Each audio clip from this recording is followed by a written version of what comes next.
अध्याय 6। अध्याय जारी है। आया ने आदमी के सिर से तीर निकालकर उसे साफ किया और वापस अपनी जगह पर रख दिया। अच्छा किया आया चान, किसी ने चकित स्वर में कहा। यह अविश्वसनीय था। ठीक समय पर पहुंच गए, किसी और ने जोड़ा। इससे रोंगटे खड़े हो गए। अब फिर सीधे मुद्दे पर आते हैं। माहौल बदल गया। आंखें मृत शरीर की ओर मुड़ गई। एक अजीब सी बेचैनी महसूस होने लगी। ये क्या बकवास है, किसी ने बड़बड़ाते हुए आगे बढ़कर देखा। देखो उसे कहां काटा गया, हमें उसका जख्म तुरंत मिल जाएगा, भले ही उसने कपड़े पहने हों। टकेमोटो परसों मुख्य भूमि गया था, लेकिन जब वो लौटा तो हमने पूरी तरह से उसकी जांच की थी। एक भारी सन्नाटा छा गया। उसे शायद अभी अभी काटा गया होगा। क्या तो इसका क्या मतलब हुआ, कोई उलझन में पूछ बैठा।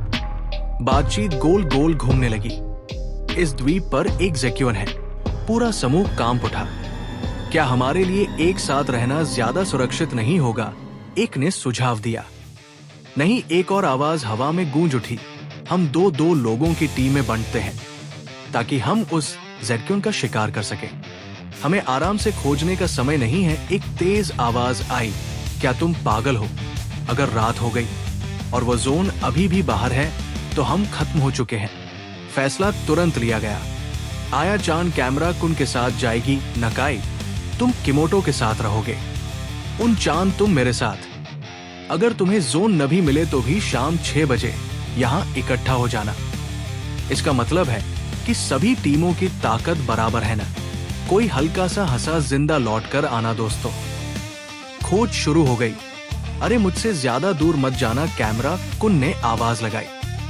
अगर तुम ज्यादा दूर गई तो मैं तुम्हारी रक्षा नहीं कर पाऊंगा। आया ने मुश्किल से अपना सिर घुमाया। तुम जोन को मारने वाले तो नहीं हो न, अगर हमें वो मिल भी जाए। मुझे सुरक्षित महसूस करने के लिए किसी के बचाने की जरूरत नहीं। एक पल की खामोशी। ठीक है, जो भी हो। कल रात की हमारी बातचीत याद है? कैमरा कुन ने धीरे से कहा। तुम ज़ेक्युइन से लड़ने वाली नहीं होना। मुझे नहीं पता ये अजीब गर्व कहां से आया, लेकिन उसकी आवाज धीरे हो गई। मुझे लगता है कि इंसानों के हाथों मरना ज़ेक्युइन के हाथों मरने से भी ज्यादा डरावना है। उसके शब्द हवा में ठहर गए। लेकिन अपने उस कमजोर और गंदे हिस्से को कभी माफ न कर पाना। कल मैंने तुमसे पूछा था कि तुम मेरी रक्षा क्यों कर रहे हो, न निरेई-सन। निरेई की नजरें गहरी हो गई। ये शब्द मुझे बीमार कर देते हैं। मैं इन पर भरोसा नहीं कर सकता। कोई हल्की सी मुस्कान लिए खड़ा था। मैं तुम्हें मार भी सकता हूं ताकि मेरे लिए ज्यादा खाना बच जाए, पता है। एक ठहाका गूंजा। आया का चेहरा ठंडा पड़ गया। मैं उसके साथ नहीं रहना चाहती जो मुझ पर भरोसा नहीं करता। मुझे पता है कि जो अभी हो रहा है उसकी वजह से तुम डरे हुए हो, लेकिन ये मुझे गुस्सा दिलाता है। जब तक तुमने अपना सिर ठंडा करके जमीन पर घुटनों के बल बैठकर मुझसे माफी नहीं मांगी, मैं तुम्हें माफ नहीं करूंगी। मैं तुम्हें अकेला छोड़ दूंगी। निरेई ने अपनी मुट्ठी भींच ली। मैं किसी पर भरोसा नहीं कर सकता। मुझे खुद की रक्षा करनी होगी। उसकी नजरें किनारे की ओर गई। क्या ज़ेक्युइन इस द्वीप पर उस पर आया था? एक नाव घाट के पास तैर रही थी। उस पर एक छायादार आकृति खड़ी थी। लेकिन क्या वो इंसान थी या कुछ और? तुम्हारी नाव बहुत शानदार है दादाजी, किसी ने बुदबुदाया। तुम दोनों इससे कभी नहीं ऊबते क्या? एक विचार निरेई के दिमाग में आया। शायद मैं इसे चला सकता हूं और मैं इस द्वीप से भाग सकता हूं आज रात। मैं जितना हो सके उतना खाना साथ ले सकता हूं। उसने अपना फैसला कर लिया। मैं अकेला ही रहूंगा। आया की आवाज उसके विचारों को चीरती हुई आई। क्या तुम अब शांत हो गए हो? तो अरे ये क्या बकवास है? एक तीखी चीख गूंजी। कगावा, मैं समझ गया। खून जमीन पर बिखर गया। एक आदमी वहां खड़ा था। उसके चेहरे पर एक विकृत मुस्कान थी। उसके पैरों के पास पड़ा निष्प्राण शरीर ज़ेक्युइन नहीं था। वो एक और इंसान था। उसका कटा हुआ सिर हल्का सा लुढ़का। उसकी बेरंग आंखें शून्य में घूर रही थी। आया की सांस अटक गई। वो गुस्से से कांप रही थी। वो सदमे में था। तो जरा पूछ ही लूं, क्या किसी ने जोन को मारा? धीरे धीरे एहसास हुआ वो अकेला था जो नाव को चला सकता था।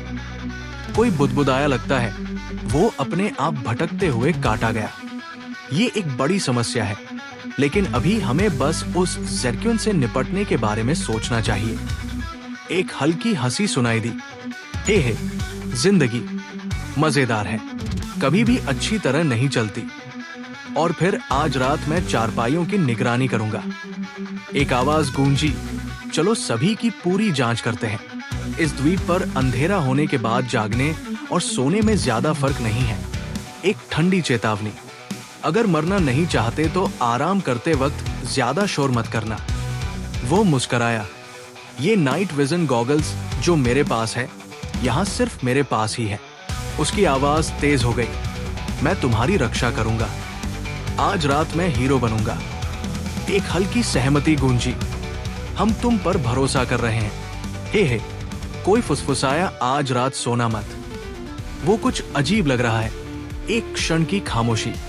अगर तुम ऐसा कह भी रहे हो तो यही करने वाला हूं। एक हल्की हंसी। उसने धीरे से खुद से कहा, मेरा राज्य। लेकिन अंधेरे में कुछ और योजना बन रही थी। मैं कोई खाना नहीं ले जा सकता क्योंकि वो आदमी उसकी निगरानी कर रहा है, लेकिन मेरे पास और कोई विकल्प नहीं है। फिर उवाह, एक तीखी चीख, एक हताश हांफना। मुझे इस द्वीप से भागना होगा। शिविर में हलचल मच गई। क्या हो रहा है? कोई बड़बड़ाया।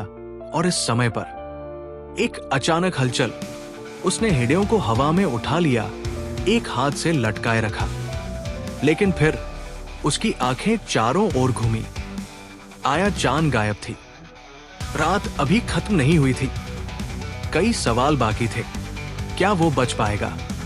क्या वो उसे बचाएगी? क्या वो उसे पकड़ सकेगा? सब अगले अध्याय में सामने आएगा।